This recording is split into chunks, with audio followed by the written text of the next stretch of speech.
Welcome back to the Curiosity Connection podcast. I'm your host, Na, and today's guest is my cousin. I used to refer to her as little, but she's not little anymore.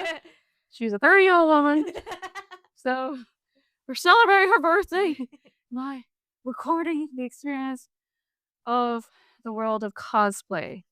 So that is a curiosity subject for today, and you're going to help me and the listener and the viewers connect to what that world is like. So let's start off with at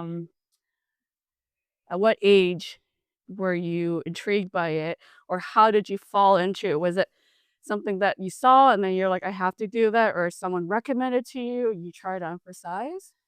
I think I kind of had like a little bit of interest in anime, right? And then it wasn't really that popular back then. Like you had some groups who talked about it, but like You have to give people a timeline here because yeah, we're dating. yeah. So Back when I was in middle school, so when I was in grade 8, maybe I think I was 13, 14. and what was the anime at the time then that was this is on cable. Not we're not even talking. This was back when you had to go on YouTube and like click on like part 1, part 2, and then you couldn't find part 3. Right. So these are just YouTube that like fans just kind of put out, not actual like. No, they were episodes, but they were like very bad quality, badly subbed episodes. But they're not made. They weren't put out by the actual studios No, themselves. no, That's no. what I mean. Like these are like Yeah. actual personal fan Yeah, accounts that. this is back when you had to go to Blockbuster, then if you wanted them, you had to get the, like, VHS rental. Okay. So back when anime wasn't that accessible. So what was the anime that you YouTube the first time? Well, I think the first one I can remember is Chara, which was, like, this kinda shonen anime about, it's kinda like a magical girl anime, so, like, a Mhm. girl goes, like, typical high school girl, and, being a magical girl and fighting evil. But you said you were always curious with anime. Was it just something that one day you just kind of like stumble across it on YouTube, or was someone mentioned it and you decided to check it out? Like how does that curiosity peak for you? Well, I always liked Pokemon, and I played the Yeah, Pokemon I remember games. that. Yeah. Yeah, so and I think in middle school, I became friends with Jasmine, so she kinda got me into this anime world. Yeah. Yeah, and then, I think from there, Jasmine mentioned me Anime North, and I'm like, "What's Anime North?" Actually, like, "This convention for anime." I'm like, "There's a convention for anime?" And this is how old? 13. Okay, so just for listeners, context, Anime North is an anime convention in Toronto Yeah. that encompassed what we call the Greater Toronto Area, which is like Scarborough, Markham, Etobicoke, Yep, yep. North York. Am I missing something else? Anyways, and outside of that, but it's at, where is it normally held? Like near the airport? Yeah, the Toronto Congress Center. It's always been there. Yeah. So she told me about Anime North. I'm like, "What's Anime North?" She's like, "This Anime Con." And then, like, I looked into it. I'm like, "Well, these people are dressing up. Like, what is this?" And then Jasmine told me it's cosplay. I'm like, "You can cosplay?" Yeah. So, yeah, so I think that same year, we made the decision to go to Anime North and cosplay. So what was your costume? Your very first costume? So it was actually from Chara. So an the anime that Jasmine recommended me. So I cosplayed Amulet Clover, which was this like green clover outfit, kind of made big puffy. And then it was actually your sister Linda who sewed the outfit for me. She's so different. Yeah, she sewed it for me. So that was my very first cosplay. That's awesome. And how long did it take her to sew it? I'm not sure. I think I told her like a month or 2 before. Okay. And then when you went, like, you went with her and or was it just you and Jasmine, or was there a So whole. I went with my friend Jasmine and then my other friend at the time, Erin, Yeah. and it was actually your other sister, Tay, who took us there because we were so young, we needed, a A chauffeur. chauffeur, yeah. Yeah. So it was Tay who took her, and then I forget her. Oh, she actually went to the convention? Yeah, she went with the convention, and she brought one of her friends, but I can't remember his name at the moment. What? Oh, James. James, okay. Yeah, James. James was there with us. That's awesome. I forgot about this story. Yes, because you can't enter. I mean, you can't enter as a 13-year-old, but I guess like for the first I mean, time. you can enter as a 13-year-old, but like, I But don't as a know. first timer, Yeah. anyways. Yeah. Okay, so then when you walked in, even before you walk in, as you're like coming out of the parking lot, you must like especially when we go to Fan Expo, we see Yeah. all these cosplay. Yeah. What was your reaction? Like you're like, oh my god. Yeah, it was like, "Oh my god," everyone, like, dressed up and stuff, and, like, I just remember, like, my little, like, point and shoot camera, I would go to every cosplayer, like, "Can I take a picture with you? Can I Yeah. take a picture with you?" That's awesome. And then like you stay for the whole venue, and then did you get like walk us through what does it entail in the experience? So you go to the convention, you pick up your pass, and I think we were excited to do a bit of shopping. So when you go in, there's this the first section like artist alley. So this is where artists sell their merch and stuff. So Mm. we went shopping there, and then behind that you have dealer's room, which is a lot of anime merch. So back then, like there was no internet shopping, right? You couldn't Well, buy stuff. you're saying but what's the difference between artist alley So and artist alley is like artists making their own stuff. So this is their own artwork. Dealer's room is more like commercial licensed merchandise. Mm. So back then, like there were no like you can buy stuff on the internet. There weren't that many anime stores. So when I walked into dealer's room, I was like, I want everything. Yes, because the only time I ever saw like posters of Sailor Moon Yeah. were like in Chinatown. Oh right? yeah. So I think I went a bit crazy that. How much? Like, give an example. Like, Well, I didn't have that much money back then. so your budget. Go on. So Maybe 100 or 200. so you how long did you guys stay for? I think the whole day. Oh wow. Yeah. So we actually did a costume change too. So we had a second cosplay. So I cosplayed Suseki from this anime called Rose and Maiden, which is like this doll anime. So we actually went back to the card, changed into our new cosplay. Wait, but the second costume. Who made the second costume? So I think that same year, I think it was my mom who went to Vietnam. yeah. And I gave her these photos. I'm like, can you ask the seamstress there to sew it for me? Oh, that's cool. Yeah, and then she brought that back for me. And what was Jasmine? What were her two costumes for the day? So for the Sugar Chara one, she was Amulet Amulet Spade from Sugar Chara, which is the blue spade. And then from Rose and Maiden, she was Soseki, we were twins. They were twin characters. And then like, how did it make you feel? Like, especially, it's one thing to see other cosplayer, but just to be in that world for the day, like, what was your feeling towards it? Like, oh my god, like I'm gonna continue to do this, Yeah. or it was just like, I can't believe like I finally found my people. Yeah, I think I was like, because I think growing up, you just like feel left out, you never fit in. But like, I was very happy. Like, it's like, oh wow, a lot of people like anime and they dress up and they don't care. So when we went into our Rose and Maiden cosplay, there was actually a cosplay gathering photo shoot. So we went there and we just met like other people who cosplayed from the same anime, and we did like a little photo shoot and we did poses, and it was just a lot of fun. Is that where you met Herbert for the first time, or No. this was later? This was later. And just so our viewers know, Herbert, it's one of the cosplayer Photographer. Okay, so that was interesting. And then afterwards, this became an annual thing, or Yeah, so after I don't know how it became, but like I think after Anime North, I was like, that was a lot of fun, and then I started like researching like where's the next convention and stuff. So I think it just like kind of spiraled from there. But even like, especially like from the initial costume cosplay at 13, where you had, like you said, like two separate costume. One your mom had customized in Vietnam, the Yeah. other one my sister had made it. Yeah. To what I've seen you years since then, Yeah. they're pretty thorough. Like you're talking about like wigs. Oh, and yeah. costume. Like how did it evolve to that level of intricacy? Was it like, obviously now the time's different, you can just click Yeah. Amazon purchase. Oh yeah. Leading up to that availability, like what did you do? So I think so after that, Jasmine had a sewing machine at the time, and she knew like the basics of sewing. So I remember like I think once a week after school, she would bring her like sewing machine over to my house, and we would just like be making cosplays. Yeah. Yeah, and back then, like, it wasn't really easy to get wigs, so I think my first, like, couple of cosplays, I didn't have any wigs. So the first few cosplays, we would bust to the fabric land, buy some fabric, and Jasmine would bring her sewing machine to my basement, and we just, sew away. How do you know, like, in terms of, like, what were you specifically sewing, like, the costume? Like, there's a difference between, like, the anime, what you see on anime, like, 'cause the detail there Yeah. versus, like, trying to make it a reality version of it as Yeah. wearable. So, I think Walk us through the process, like, how much fabric did you require? Like, was it as close to, like, the coloration, or yeah. is this just your interpretation? So me and Jasmine like didn't have any like formal like sewing classes. So I think what we did is we tried to find like something we own in our closet and kind of like trace it.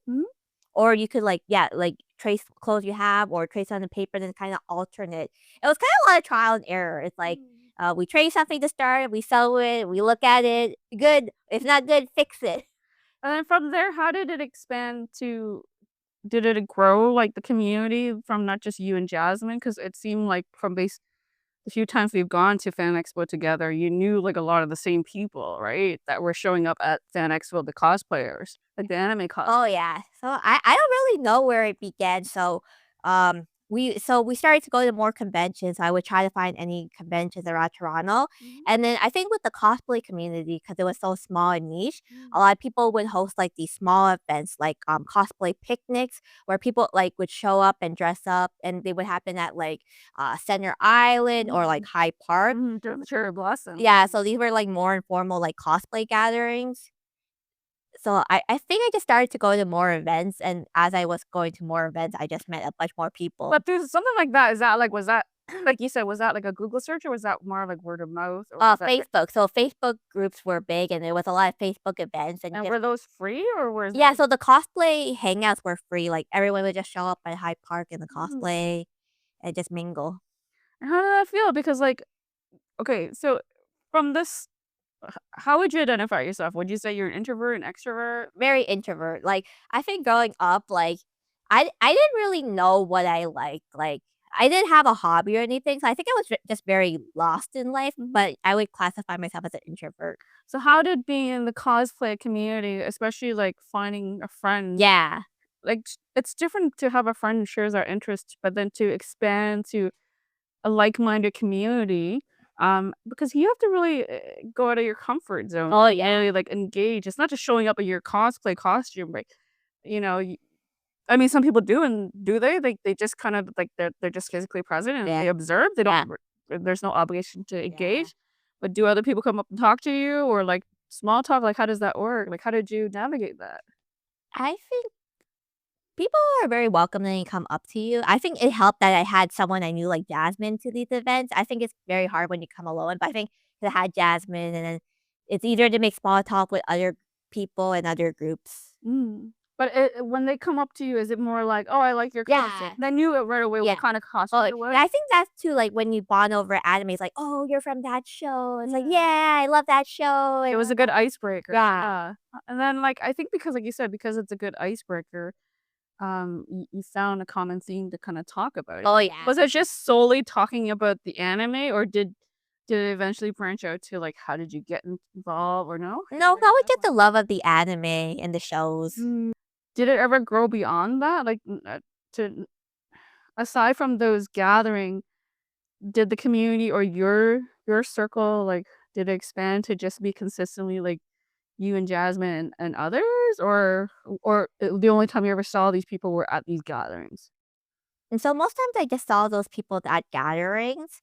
There was, as you mentioned before, a photographer Herbert. I think there was a like cosplay picnic. I think it was at Hyde Park, and he was there, and he just asked me for my photo, and he took a photo, and then like I asked, was like, oh, do you have a like somewhere I can get the photo after? And he sent that to me, and I think I just kept seeing him at events, and then we just slowly built like that rapport, and then I started booking more shoots with him, and then we're now friends. Cosplayers, especially anime Yeah. cosplayers, depending, like, if you're playing, like cosplaying, like, a female, there's this idea, and we've experienced this too, like, I never noticed and you pointed out that the sign has always been there, especially Fan Expo, which is another big Toronto convention. It's not just anime, it Yeah. includes, like, comics, Oh, yeah. and actors where, like, they congregate every, last weekend of August Yeah. before Labor Day.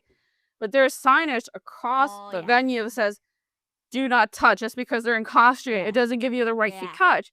So clearly, they wouldn't have put that sign there unless it has happened to multiple Yeah. cosplayers. Yeah, yeah. This misconception that people have, about cosplayers, like, what are some of the misconceptions that you think being a cosplayer and how people perceive cosplay?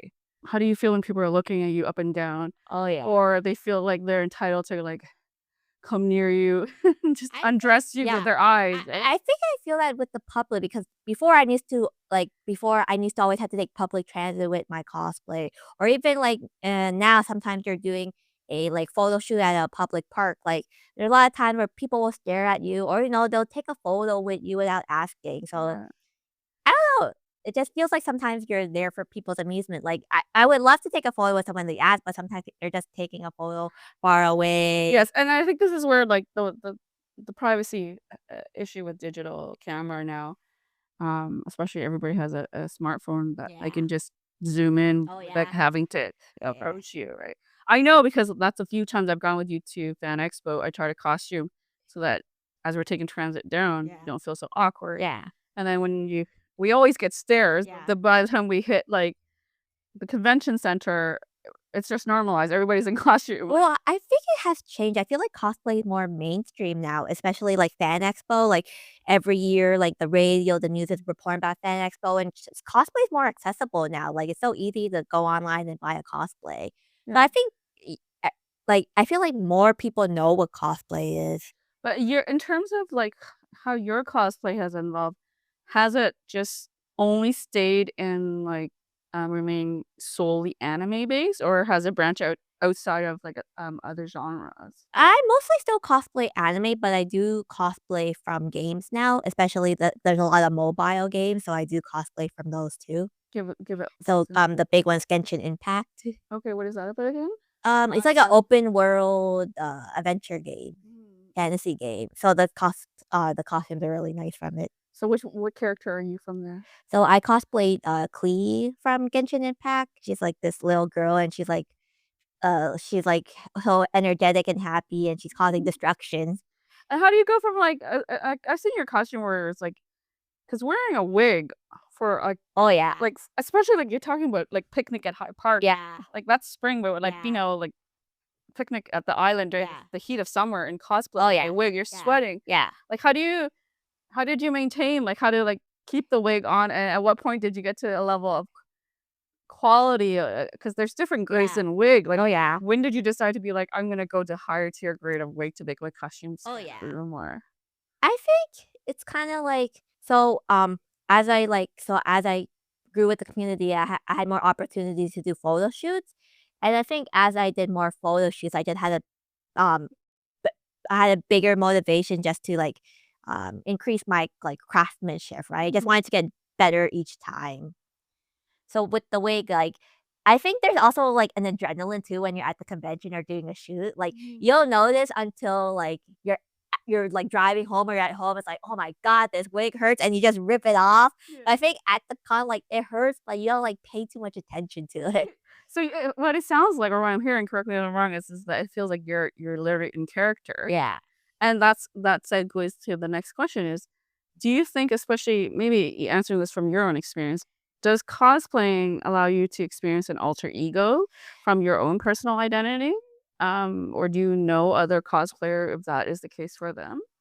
I think I know other for me personally, I don't think I well, I have stepped out to, like, other characters. So, typically for me, I always cosplay, like, the happy-go-lucky characters. Mhm, I have stepped out to, like, other, like, dark, mature characters, but mhm, in terms of, I always felt, like, uncomfortable when I cosplayed those characters because I feel like it really showed in the photo shoots, like, "Oh, I don't know how to pose mature or sexy." So I always kinda always revert back to the happy-go-lucky characters. yeah. But I know some other people, they like to explore, like, different personalities, Mm, or they do cosplay where they cosplay the other, sex. So I think it differs from person to person. So it's kinda like in some way, it's like acting, like you're Yeah, acting out for a sure, different it is personality. acting. But and seeing that, like, when you see, like or well, you don't have to name names, but it's just more like people you know who do have a broader spectrum in terms of the cause. Yeah. Like, is it so far-fetched from their own personality? Maybe, yeah. Yeah? Yeah. What's the most that you've spent? Because 'Cause you've been doing this for, like, how long now? I Yeah. don't do it now as much, but Yeah, I don't do as much now. right. Okay, so we'll circle back to that question later. Yeah. What's the most that you've spent on a cosplay costume and why? I can't point out to one cosplay that was super expensive, but, like, probably 300 or 400 on one cosplay, I think. and most of it comes from the base of the cosplay itself, like the fabric. Fabric is very expensive, especially like when you want the fancy fabric that adds up. Like you're talking about like run us through like something like that where you're talking about $300. Like how many layers, how much hours it took you to put in to actually create the costume? And did it ever come to a point where you're creating this thing where you're like, oh, you just want to scratch it or scrap it, you know? Yeah. Well, because I done so many, so I can't point to one. But like, I guess like a wig would be like $30-$40, right? And then fabric can be like up to $10 a meter, and then you're buying different colors, so that adds up. And then I remember for one of my Miku cosplays, I had like a beaded necklace, and I had to buy the beads, and that was a lot of beads. And then like when you make props too, the material cost, and then spray paint's expensive. So I think it's not expensive overall, but, like, every little small thing just adds up quietly. And do you ever like, because I know when I try to make costume for my daughter for Halloween, Yeah. I usually go and look for inspiration of people who've done it before. Yes, yes. And do you actually like look for inspiration or do you follow their version of the template? Or do you modify it to make it your own? Do you know what I mean? Or you're like, I Yeah. have a general idea, Yeah. but I think I'm gonna do my spin on it. So what it's just a lot of reference photos. So I remember making cosplay, you just save every like cosplay and have different reference photos. And then you just take inspiration from everyone because maybe it's like, oh, maybe I like how this person made the arm, but this person made the skirt this way and I like that. So it's just taking inspiration from different cosplayers. And then just bring it- Especially because it's hard to translate like something from 2D to 3D. And because it works in 2D, it might not necessarily translate well to 3D. And give us some of your favorite cosplay that you've ever done and why. Why? Oh, that's hard. No, just like it doesn't have to be one. Give me like a top three or some of your. Let's go with top three. That's hard. Okay, top five then. Oh, I don't know. I done so many. Okay, Well, and why? well, I guess one off the top of my head would be Code 3 from Love Live. So that's a idol anime, and I think that was very memorable for me. So that was like the first cosplay group I joined. So it was a group of 9 girls, and we each picked one of the characters, and that group lasted I think 2 years, and we cosplayed from that anime together, and we ran some cosplay cafes too. That's awesome. And then like, what's the other? A few more. I think my recent one was Klee from Genshin Impact, so I think that one was memorable for me because I think I've been in a stump with cosplay, but I think I just saw Klee and she's just so happy and go lucky. I just really wanted to cosplay her and she had a cute outfit. Yeah. And okay, so now let's go back to what are some of your highs and low from cosplays? What you've seen with in the industry itself, or maybe whether it's convention or gatherings, or even your own experience. Like, what were some of the things you didn't like, and what are some things what you liked about it, or what you observed people didn't like? Well, that's hard to say. I mean, like, I it's know, I obvious think it's like being groped at, or like you said, yeah. like the camera, like this, Yeah.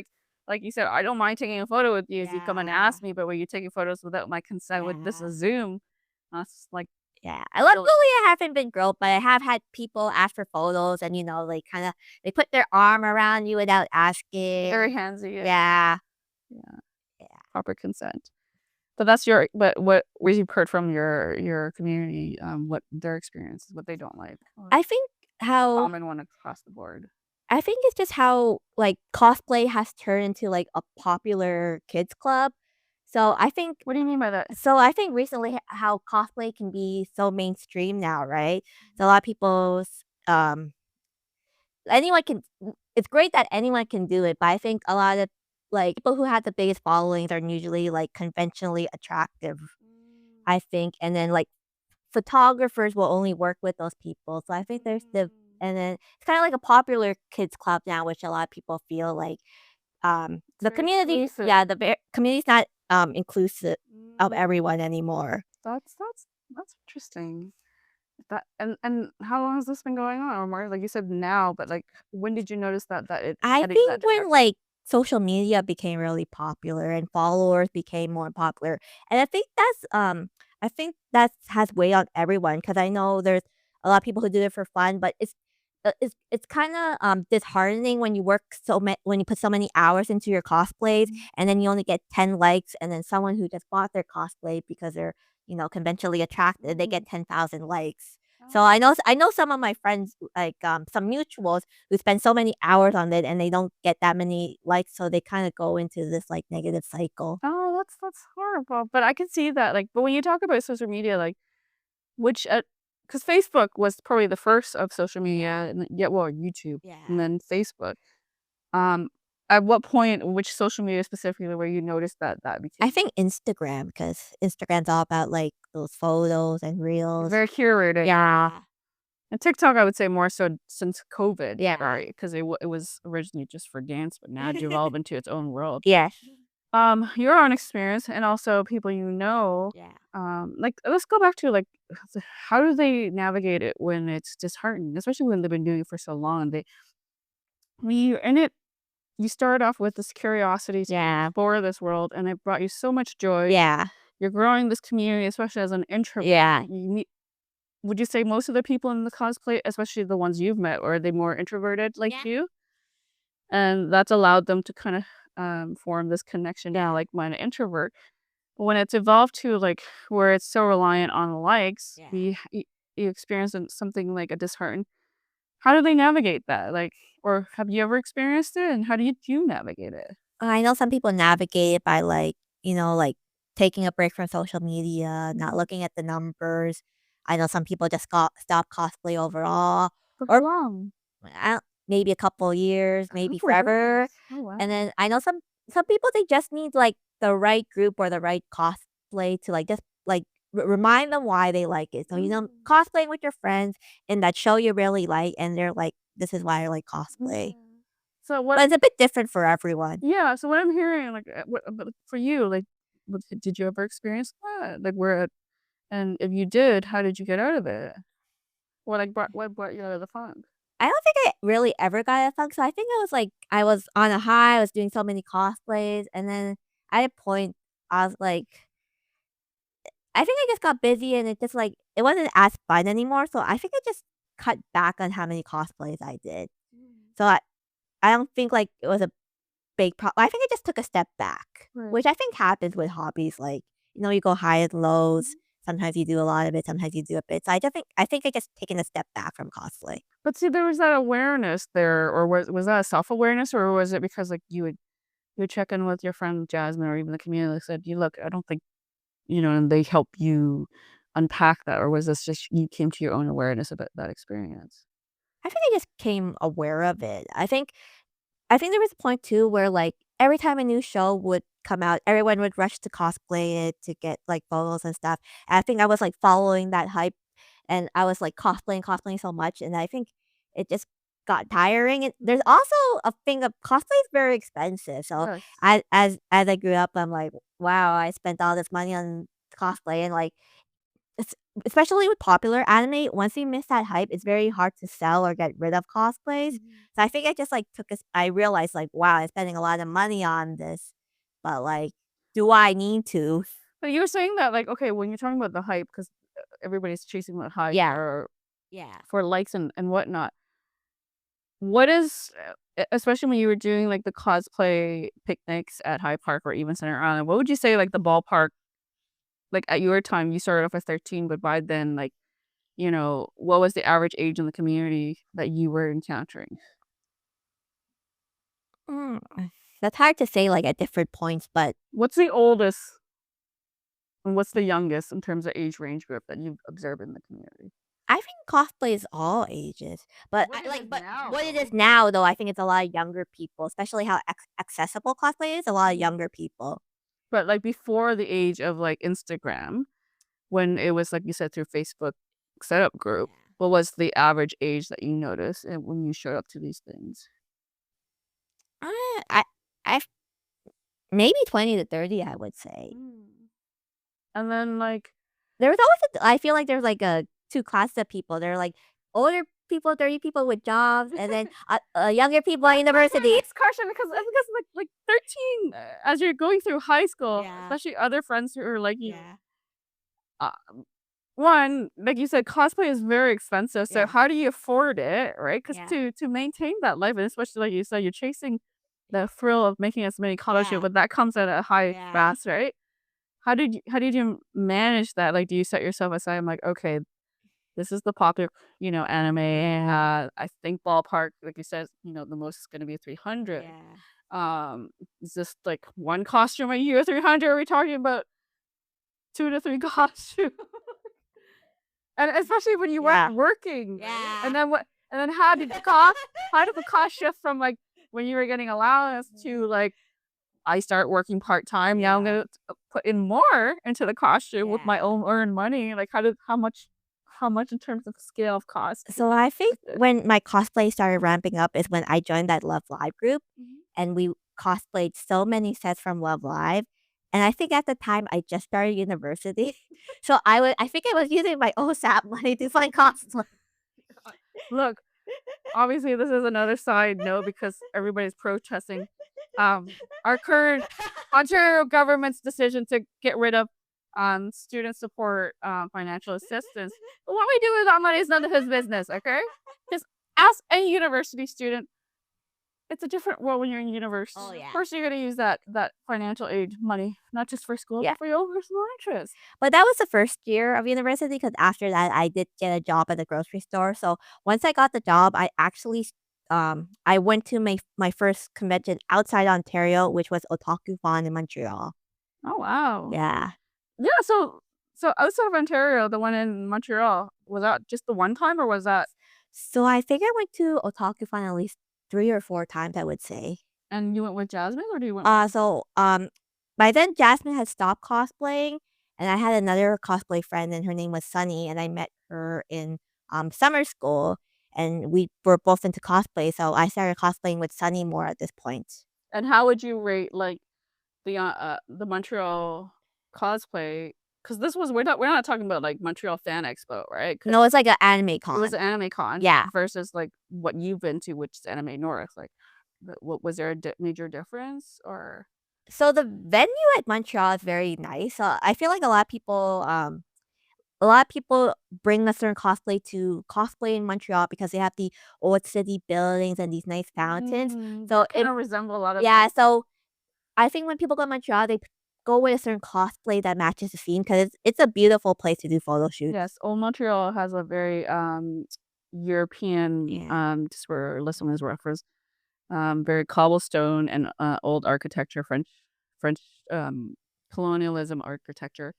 Whereas Toronto, where Anime North is, it's a very much like retail box store Oh, area. it is conventions like concrete. There's Yes. some grass. So a lot of people have moved away from doing photo shoots at Anime North just because there's not a lot of good scenery that fit the cosplay. Yes.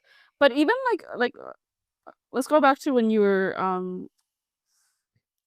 being asked by a cosplay photographer Mhm. to take your photo. Yeah. How did that make you feel? Because, like, it's like, obviously, it's just they do it enough time that you're Yeah. like, "Okay, I trust this Yeah. person with my photo." Yeah. But just the experience behind the camera, you're figuring out, like, are they walking you through these poses? Or are you coming up with your own pose, or is this a collaborative effort? So most times at a convention, when a photographer asks for your photo, it's just like 2 or 3 shots. So you just do 1 or 2 poses. Mm. But how did it make you feel? Like, were you uncomfortable with the initial experience? And then at what point did you like, and I'm in character? Yeah, I don't think there was a time where I feel uncomfortable. Mhm. I think you feel flattered, it's like, "Oh, you want my photo?" Especially when there's other cosplayers like, "Oh, you want my photo?" But see, that's the thing, because I think there's a difference, right? Because especially in the age of, like, social media, Yeah, when you're in that role, you kinda accept that people are gonna take, like, tons of photos yeah, without your consent, but this is a photographer who's asking for yeah, your consent. But then, obviously, like you said, you ask for their contact and then you yeah, can't retrieve the photo. yeah. But do they ever let you know, like, "You cool if I put this on my website as part of my portfolio, but this becomes, like, public platform, on a wide like, you can accept that, or are you okay? Do they ask for consent in that regard, or does it just get posted?" I think it's just accepted that if someone's gonna take your photo, it's gonna appear online. Mm. That's I guess it's what I'm hearing is this part of that world. Yeah, You have no control. yeah. People do with those Yeah. photo content. Why do you feel like you said, that you slowly, especially as you, how would you say it? Like since you were 13, now you're 30. Yeah. That's kind of such an anime world, Yeah. right? Or cosplay world. Yeah. And as you've matured, like what is it that you still love about that world? And why do you feel like you've kind of like slowly taking more of a step back from it? So for me, I always love the artistic aspect about it because there's just so many things you have to be good at. So you have to be good at sewing. You Mhm. have to be good at styling wigs. You have to be good at makeup. You don't think about that, but cosplay is how I learned to do my makeup. I had zero. I did not know how to use any makeup before cosplay, and cosplay taught me a lot about makeup. You have to be good at posing, like so you have to model. So But how did you come up with the makeup? Was it through it is trial trial or and like error. you just kind of figure out like what Yeah, worked on you? so it was watching a lot of YouTube videos and a lot of trial and error. Because when you're in costume, especially in a closed venue, like we've been in you're sweating Oh, yeah. all day. So you Yeah, talk yeah. about like sweat-proof makeup, Yeah, right? but it's also the dramatic makeup because like, you have this wig, so you have to color your eyebrows, you have to, thick lashes, thick More eyeliner, exaggerated, yeah. yeah. So it's very, exaggerated makeup.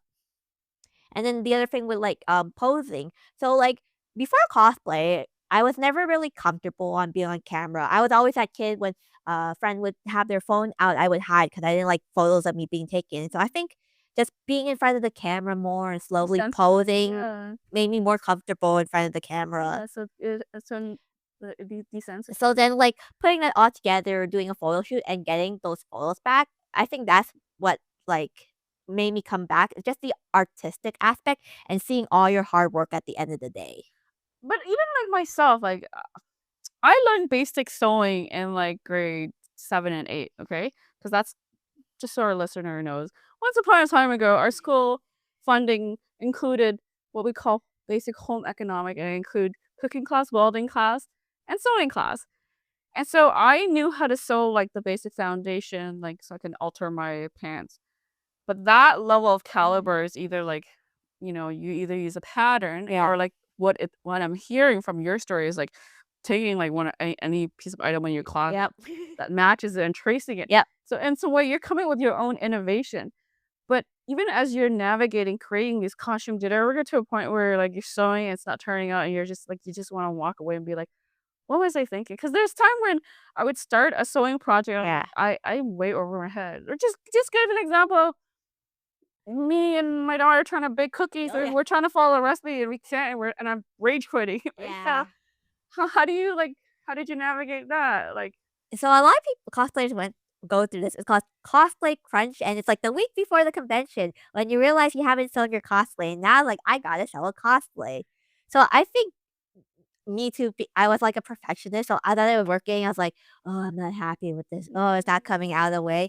But I think like I would always end up with a product. It wasn't to my expectations, but once you put it on and go to the con, you realize like no one's looking at the details. No one sees the messy work you have. We're just all there to have fun. but see, that takes like from what I'm hearing, it's like you through this whole journey of cosplaying from an introverted teenager who didn't want to be in front of like photos, just regular photos to like experiencing this other world where it's allowed you to build confidence, but also you've come to a sense of awareness of knowing yourself pretty well, like know when to walk away, not Yeah. letting social media affect you. You're not all about likes, you're doing it for the craft. Yeah. Yes, the perfectionism is there, but when you get to the venue, you're not so hung up on it. Yeah. Because even some people at the venue, they're having an internal dialogue where Yeah. they're like, "Oh my god, are people looking at me? Like, are they looking at this like this? This Yeah. stitch loose thing, Yeah. or like the duct tape isn't like Yeah. painted on the props properly." Yeah. So like that takes a lot of like what's the word I'm looking for? Um, who'll help me out here? Um, just a lot of inner growth, and I think I'm really proud of you in that regard because like, there are a lot of people um, who still even now, like, they can't get past that inner dialogue, Mhm. you know? Yeah.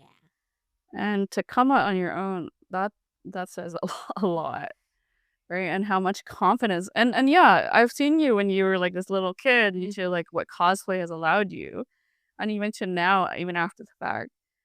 And like you said, as unfortunate as it is that it's become very exclusive, what's your what are one of your hope or your vision for the future of the cosplay world to be more or evolve more towards? Do you want it to revert back to more of an inclusivity or because you said now it's become very mainstream, Yeah. but at the same time, social media is driving a certain kind of body type, Yeah.